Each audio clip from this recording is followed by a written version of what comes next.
വെളിച്ചപ്പാടിന് നാട്ടുകാരെ അറിയില്ലെങ്കിലും നാട്ടുകാർക്ക് വെളിച്ചപ്പാടിന് അറിയാലോ. അതെന്താണോ ഞാൻ അത്ര വലിയ പ്രശസ്തന, ഇത്ര ഫേമസ് ആകെ?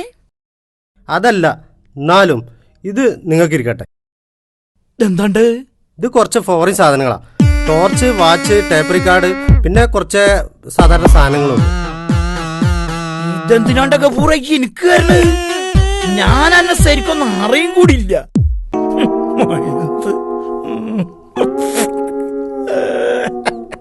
ഇതുപോലെ ഒരു കെട്ട് മൂസാക്കാക്കും, മറ്റൊരു കെട്ട് ബീരാനാജിക്കും, ഒരു കെട്ടും ലാപ്ടോപ്പും ചേനക്കുയ്യ അബ്ദുള്ള കുട്ടിയാക്കാക്കും. ഇത് നിങ്ങളും വെച്ചോളൂ.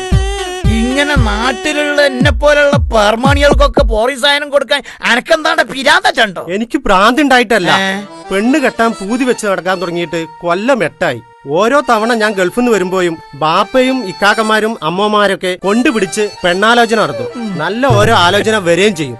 ഓരോരുത്തരും അത് ക്ലീൻ ആയിട്ട് മുടക്കുകയും ചെയ്യും. ഓരോ തവണയും കല്യാണം മുടങ്ങി ഞാൻ ഗൾഫിലേക്ക് മടങ്ങും. അങ്ങനെ പെണ്ണ് കെട്ടാൻ പൂതി വെച്ച് എനിക്ക് ഭ്രാന്തായി ആലിക്കുഞ്ഞിക്ക. പൊന്ന് ആലിക്കുഞ്ഞിക്ക, ഞാൻ വേണമെങ്കിൽ നിങ്ങളെ കാല് പിടിക്കാം.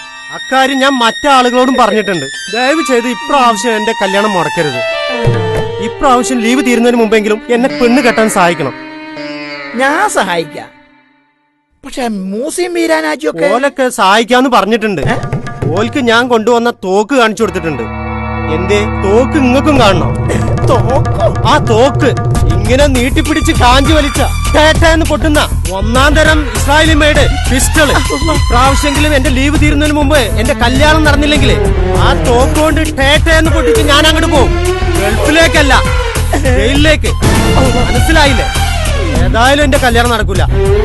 എന്നാ പിന്നെ 2-3 ആളെ കൊന്നാലും വേണ്ടില്ല. അപ്പോ ഇപ്രാവശ്യം എന്റെ കല്യാണം നടക്കും. അല്ല തോക്ക് എന്താ സംശയം? അന്റെ വേണ്ടപ്പെട്ടവരോട് ധൈര്യമായിട്ട് ആലോചനയായിട്ട് മുന്നോട്ട് പോയിക്കോളാൻ പറയും. നടക്കൂ. അങ്ങനെയാണെങ്കിൽ ഞാൻ തോക്ക് കൊണ്ടുവന്ന പോലെ മടക്കി കൊണ്ടുവേണ്ടി വരും, അല്ലേ ആചാര്യ? പിന്നെ വേണ്ടാതെ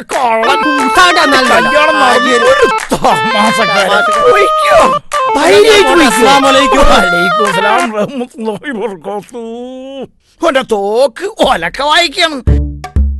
അതുമായിട്ട് കിട്ടും. അന്റെ കല്യാണം അത് അസലായിട്ട് മുടക്കിയിട്ട് അതിന്റെ ഉത്തരവാദിത്തം വീരാനാജിന്റെ തലയിലിട്ട് കൊടുക്കും. കല്യാണം മുടക്കല് ഇരട്ട ഡിപ്ലോമ എടുത്തോനായി ആലിക്കുഞ്ഞി ഒരു ഉണക്കായിട്ട് മേട്ട നടക്കുക. ദിവസം ഒരു കല്യാണമെങ്കിലും മുടക്കിയിട്ടില്ലെങ്കിൽ അതാണ് എനിക്ക് ശ്വാസം കിട്ടൂല.